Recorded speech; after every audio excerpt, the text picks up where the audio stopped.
Social media पर channel Mahalakshmi की ओर से आपके पास सादर जय जिनेंद्र के साथ। आजकल हमारे अचल तीर्थों पर बार बार हमले हो रहे हैं। आज आप बता रहे हैं ऐसी एक घटना, कल भी बताएंगे। अगर हम चौकस नहीं रहे तो ध्यान रखिए, हमारी संस्कृति, विरासत, संपत्ति जो भी है सब नष्ट होने में देर नहीं लगेगी। बहुत बड़ी साजिश चल रही है कि साधुओं की भी अब परीक्षा होके सरकार उनको सर्टिफिकेट देगी, तब आप साधु बन पाएंगे। करेंगे बात के बारे में, पर शुरुआत करें आज इसके साथ जो आप देख रहे हैं पंढरपुर महाराष्ट्र में 350 वर्ष प्राचीन 350 ईयर्स ओल्ड हेरिटेज में होना चाहिए श्री पार्श्वनाथ दिगंबर जैन मंदिर। उज्जैन का मालूम है ना आपको क्या हुआ था? मुख्यमंत्री के इलाके का है तो हमें सारे समाज में वहां एक सांप चसूंगे, इतनी दहशत समाज में आ जाती है, डर आ जाता है कि अब यहां की यह बात हो रही है। सड़क चौड़ीकरण करने के लिए 350 वर्ष दिगंबर जैन मंदिर को तोड़ा जाएगा। नोटिस आ गया बाकायदा। हैरानगी होती है, अरे किसी और का मंदिर, गुरुद्वारा, गिरजाघर या मस्जिद, एक बार कोशिश तो करके देख लो। कोशिश, पता चल जाएगा आटे दाल का आजकल भाव क्या चल रहा है। लेकिन जैन समाज के लिए नोटिस दो, चस्पाओ और बिल्डोजर फिराओ। उज्जैन में ऐसे ही तो हुआ था। उज्जैन में तो इतना तक हो गया था, सोचिए अब जरा, कि हमने ही अपने पैरों पर कुल्हाड़ी मार के उस मंदिर के अगला हिस्सा प्राचीनतम रूप में तोड़ दिया था। और आज यही कहानी यहाँ पर भी हो रही है। इतना दबाव आ जाता है कि हम अपने आप ही पैरों पर मारने लगते हैं कुल्हाड़ी, अपने ही मंदिर पर अपना ही गला काटने की कोशिश शुरू हो जाती है। अशोकनगर में तो ऐसे ही हो रहा है। वो हुआ ना वहाँ पर, वहाँ की कमेटी क्या कर रही है? 33 साल तक जिसको हमने भगवान माना उसे वह पाषाण मान के एक तरफ कर दिया गया। बड़ा दर्द है जब ये देख रहे हैं आप कि आज इसके बारे में कोई बोलने को तैयार नहीं है अभी तक कि 350 साल प्राचीन दिगंबर जैन पारस प्रभु का मंदिर, आज उस पर नोटिस। अरे किसी और 350 साल होने पर 642-47 संपत्तियों पर इस तरह की जवाब नोटिस आए हैं। लेकिन हमने उनसे, ये अधिकारी कोई मिला, उनसे पूछा भी हमने कि क्या भाई 350 प्राचीन कोई और मंदिर है, क्या कोई मस्जिद है? कोई जवाब नहीं मिला, क्योंकि जैनों का मंदिर है। और जगह अभी चले, हमारी टीम गई थी, अभी कोटा गए, जहाजपुर गए, टोंक गए, तो देखा वहां पर कई रोडों पर बाकायदा मंदिर को छोड़कर सड़कों को ऐसे कर दिया गया है। बहुत जगह था ऐसा। लेकिन आज जैन समाज फिर वही दवाई। हाँ सुने जरा, यहाँ पर जो यहाँ के कर्मठ लोग हैं उनका दर्द क्या है, सुने एक बार मराठी में। आमची मागणी अशी आहे की आमचं जे मंदिर आहे ते 550-600 वर्षाखालचं आहे। ते या पंचक्रोशीतली 500 ते 550 घर आहेत जैनाची, पर ते हे इतकं जुनं आणि प्राचीन मंदिर आहे। या मंदिरामध्ये शिसम आणि दगडी भुयार आहे 20 फूट खाली। तर हे मंदिर आहे, ह्याला बाधित होऊ नये आम्ही अशी शासनाला वेळोवेळी विनंती केलेली आहे। तरी पण अजून काय जर नाही झालं तर अजून किती आक्रमक होता येईल तेवढं आम्ही करणार आहे। आणि जास्तीत जास्त संख्येनं, ह्याला मोठ्या संख्येनं आम्ही महाराष्ट्रातनं, आमची दक्षिण भारत जैन सभा असेल, अखिल भारतीय जैन मंडळ असेल, ह्यांच्यातर्फे आम्ही मंत्रिमंडळासमोर आमचा विषय भक्कमपणे मांडणार आहे। 6-12 आमच्या मीटिंग झालेल्या आहेत। आम्हाला त्यांनी ठोस काय सांगितलं नाही जाणार आहे का नाही ते। आम्ही काल पण त्यांना आमचे सगळे कागदपत्र दिलेले आहेत की आमचं कधीचं मंदिर आहे, कधी स्थापित केलेलं आहे। 550 वर्षे आम्ही काल पाहणी केलेली इथं, जी जे मेवडी लिपीमध्ये किंवा गुजरातीमध्ये जी लिपी आहे त्यात आम्ही पाहणी केलेली आहे। यात निदर्शन आलं आहे की 550 वर्षापूर्वी ही मंदिर स्थापन झालेलं आहे। 200 वर्षापूर्वीची मूल नायकाची पार्श्वनाथची मूर्ती आहे। हे सगळं आमच्याकडे कागदपत्र आम्हाला सापडलेले आहेत। मंदिराचे जे शिलालेख आहेत त्याच्यावरून असं दिसतंय की मंदिर हे फार प्राचीन आहे आणि या भागामध्ये दगडी मंदिर आणि भुयार असलेलं मंदिर फक्त हे एकमेव आहे। एक और नहीं, ये मत समझिएगा कि कोई राजनीतिक पार्टी आपके पक्ष में है, अगर कोई विपक्ष में है। ये बस्तर जिला जगदलपुर की बात हो रही है। यहाँ पर जैन समाज जिनालय के लिए भूमि आवंटित होनी है और उसमें टांग अड़ा दी है। कहते हैं जो विपक्षी पार्टी है कांग्रेस, उसने यहाँ पर उसके जिला कांग्रेस कमेटी ने और साथ में व्यापार प्रकोष्ठ जो है उनका, उसने टांग अड़ा दी है, विरोध करना शुरू कर दिया है कि दिगंबर जैन मंदिर को यह भूमि आवंटित क्यों जा रही है। पत्र जारी किया है उन्होंने कांग्रेस के मुखिया को, खड़गे जी को, राहुल जी को, और कहा है क्या आपसे अनुमति लेके ऐसा कर रहा है, क्योंकि उन्हें उनसे उम्मीद है कि ऐसा नहीं करेंगे, पर वहाँ की लोकल स्थानीय इकाई, जिला इकाई ऐसा कर रही है। जिनालय मंदिर बने उसमें भी टांग अड़ाएंगे और जो बन जाएगा उसमें से टांग खींच लेंगे।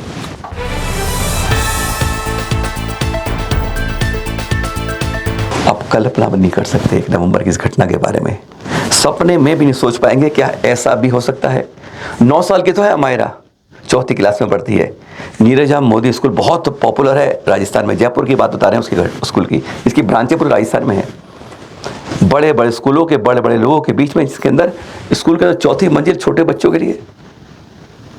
वीडियो देख रहे हैं ना, वह नीचे से चलती है कि मुझे टॉयलेट जाना है, टॉयलेट नहीं जाती है।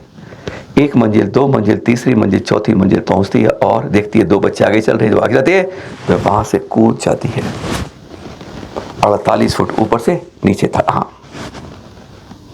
घटनास्थल पर मृत्यु। क्या 8-9 साल की बच्ची सोच सकती है कि आत्महत्या भी कोई चीज है? सुसाइड भी करने की बात है। वह सुसाइड और हत्या पर शायद फर्क भी नहीं जानती है कि मृत्यु क्या होती है, यह भी नहीं जानती है, तो फिर उसने ऐसा क्यों किया? और अब उस बात का खुलासा हुआ है। जब खुलासा हुआ है इसलिए आपके पास आए। स्कूल के प्रबंधकों पर शिकायत दर्ज कराई अध्यापकों के साथ, जो है हमारे परिवारजनों के कमेटी ने, कि प्रबंधक और अध्यापक जानबूझ के इसको दबा रहे हैं। और अब वहां पर प्रशासन के बाद अब पुलिस ने सारी जांच शुरू करी। जितने सीसीटीवी ने सबको जांचा।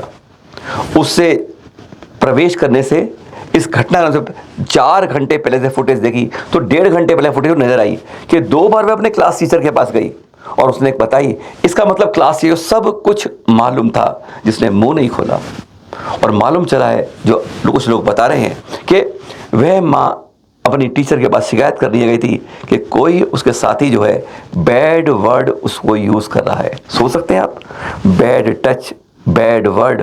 क्या कभी कल्पना आप इस बात की कर सकते हैं कि 9 साल की बिटिया जो 4वीं क्लास में पढ़ती है वो भी इतना गंभीर होकर सोच सकती है? पढ़ाई में होशियार, खेलकूद में होशियार, डांस में फर्स्ट क्लास, हर चीज में बढ़िया, और फिर उसे ऐसा दर्द कि वह टीचर से कह के जाती है मैं टॉयलेट जा रही हूं, टॉयलेट नहीं जाती है। यानी ये नहीं कि कोई ले जा रहा उसे, और वह 4थी मंजिल कूद जाती है। अब इसके बारे में कई बातें आती हैं। क्या वह कूद गई थी इस दिमाग को लगाकर, क्योंकि 4वीं क्लास की बच्ची नहीं सो सकती, या उसको इस तरह से दबाव देकर करा गया? उसका जो हुआ था कि वह उसको मजबूरी में जाओ कूद जा, कुछ ऐसा हुआ। जांच अधूरी है, अभी पुलिस जांच कर रही है इस बारे में। लेकिन सोच लीजिए, नामी स्कूल जो है, जाना माना स्कूल है जयपुर का, राजस्थान का, उस स्कूल की 4थी मंजिल। कई इसमें जो परिवारों ने कई तरह के इस पर स्कूल पर सवाल उठाए हैं, और प्रबंधक बिल्कुल मुँह बैठे हैं, कुछ नहीं खोल रहे हैं। और ये बच्ची की मृत्यु बता रही है कि कोई ना कोई इस तरह की तकलीफ कभी ना कभी। माँ तड़प रही है, पिताजी बैंक ऑफ बड़ौदा, माँ शिवानी रोती रहती है अपनी उस बच्ची के लिए। उसमें क्या था, क्या कर दिया उसने, सोच नहीं सकते। दर्द भरी घटना है, कल्पना के बाहर।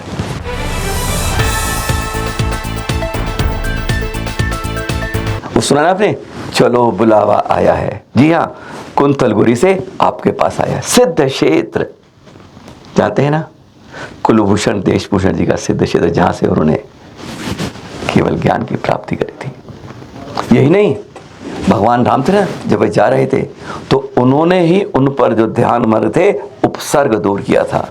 बहुत कम लोग जानते होंगे। 36 दिन का आचार्य शांति सागर जी ने, चारित्र शांति सागर जी ने यहाँ पर उपवास किया था, और उन्होंने ही यहाँ पर प्रतिष्ठा करवाई थी कुंतलगुरी के अंदर देशभूषण जी की, कुलभूषण जी की और बाहुबली भगवान की प्रतिमाओं की, जहाँ का अब हर 12 साल बाद महामस्तकाभिषेक होता है। समझ गए आप? जी हाँ, महामस्तकाभिषेक की हम बात कर रहे हैं आपसे। क्यों? तारीख नोट कर लीजिए, 20 दिसंबर अगले माह की। इधर उधर से जाने की, इधर से आप जाएं, अपनी टिकट जल्द बुक कराएं। और इस बारे में कहाँ करवा रहे हैं? वरूर से विहार करते करते बढ़ते आ रहे आचार्य श्री गुरुधर नंदी जी, और उन्होंने भी कहा है यह भाव स्केच कुछ खास होगा आपके पुण्यों के लिए। क्यों होगा? सीधा सुनते हैं उन्हीं के मुख से। उस पुण्य भूमि पर आइए। उस जगह पर आने से लाभ, एक तो वहाँ हमेशा नित्य निरंतर उस पुण्यात्माओं की आत्मवर्गनाएं वहीं घूमती रहती है, और वो पुत्र वर्णाएं हमारे अंदर आती है तो हम पवित्र होते हैं और जीवन पवित्र होता है। दूसरा लाभ, वहाँ आने से आचार्य शांति सागर जी महाराज से हस्त से प्रतिष्ठित प्रतिमा का, बाहुबली भगवान का महामस्तकाभिषेक का अवसर आप सबको मिल रहा है। तीसरा लाभ, हम दोनों सब मिल करके पुण्य महाबंद करेंगे। तो आप सभी से आत्म निवेदन भूलना नहीं है, और हजारों लाखों काम छोड़ करके उस क्षेत्र पर आना है। सभी को मैं आह्वान करना चाहता हूँ। जब जब समाज पर संकट आई, मेरे साथ आए, इस बार मैं आपको बुला रहा हूँ, जरूर आप हजारों नहीं लाखों काम छोड़ करके उस महामस्तकाभिषेक में जरूर शामिल हो।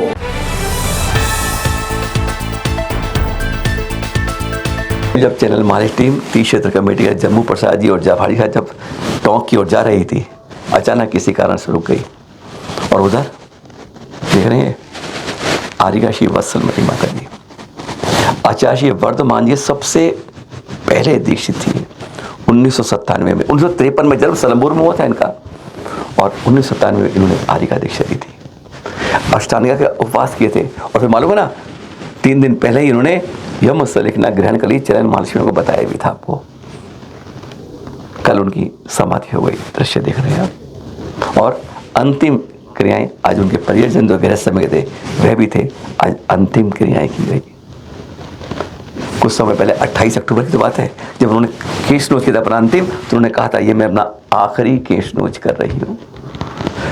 यम से पहले कल बताया भी था आपको कि उन्होंने सबको संबोधन दिया, सबसे क्षमा मांगी, सबको क्षमा किया और बताया कि इस जीवन की उत्तमता का। वैसे आचार्य श्री वर्धमान सागर के अंदर जब उनका दिशा निर्देश में संलेखना होती है तो कहते हैं उत्तमता से उत्तमता को प्राप्त करती है। ये देख रहे हैं आप, वहीं से टोंक के दृश्य आज सुबह के जब उनकी समाधिवत अंतिम क्रियाएं की गई। चैनल महालक्ष्मी सान्यायी परिवार हार्दिक विनयाञ्जलि अर्पित करता है।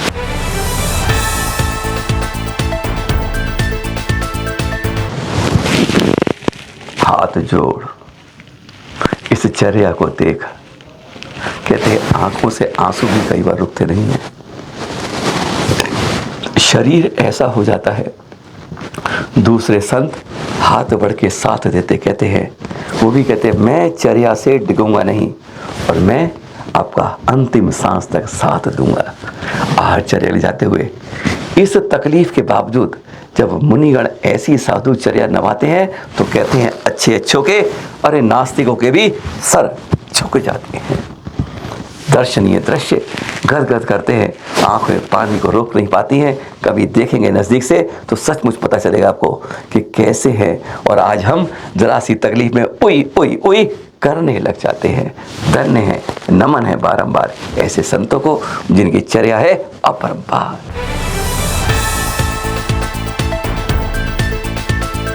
परतापुर के आदि पूरे जिले के अंदर ही है शुरुआत हुई है। आरिका ज्ञानमती माती है ना, उनके परम आशीर्वाद से, उनके उद्बोधन से कि पूरे में जो है ना दुकानें अभक्ष्य की, मांस की, मदिरा की, अंडे की, इस तरह की तत्काल बंद की जाए। एडीएम को एसडीएम को विज्ञापन भी दिया और ज्ञापन देने के बाद देख रहे हैं दृश्य वहीं के। मतलब अगर हम लोग एक बार जागरूक हो जाए, सबसे शिक्षित, सबसे ज्ञानवान समाज है, सभ्रांत समाज है। हर चीज़ में कभी भी लड़ने के लिए दीवार लेके, डंडे लेके, पत्थर लेके सड़कों पर नहीं आता, पर अपने साथ सफ़ेद कपड़ों के अंदर वह सड़कों को सफ़ेद पाट देता है और अपनी सही बात वह अपने लिए नहीं, पूरे समाज के लिए, पूरे देश के लिए हितकर बात करता है। देख रहे हैं परतापुर के अंदर जब अपील की गई कि यह जो अभक्ष्य की है, मांस मदिरा आदि दुकानें हैं, वह बंद कर दी जाएँ। हमें जीने का अधिकार, कहते हैं जियो और जीने दो। अगर खुद जीना चाहते हो तो दूसरे को क्यों मारने को तैयार होते हो। आज खबरें 7-8 बजे आपके पास। सादा जय जय। कल करेंगे कुछ खास बात। अब साधुओं को भी इस बनने के लिए सर्टिफिकेट लेना पड़ेगा और उसके लिए जो सरकारी IAS अधिकारी है वो टेस्ट लेंगे। सोच लीजिए आज क्या हो रहा है। कहते हैं अंधेरी नगरी, चौपट राजा और खाली ढोल बजाए बाजा।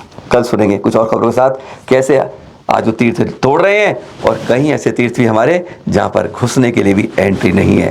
किसी और का हो तो बवाल हो जाए। फिर मिलेंगे आपके साथ कल इसी समय आपके पास। सादर जय जय हिंद।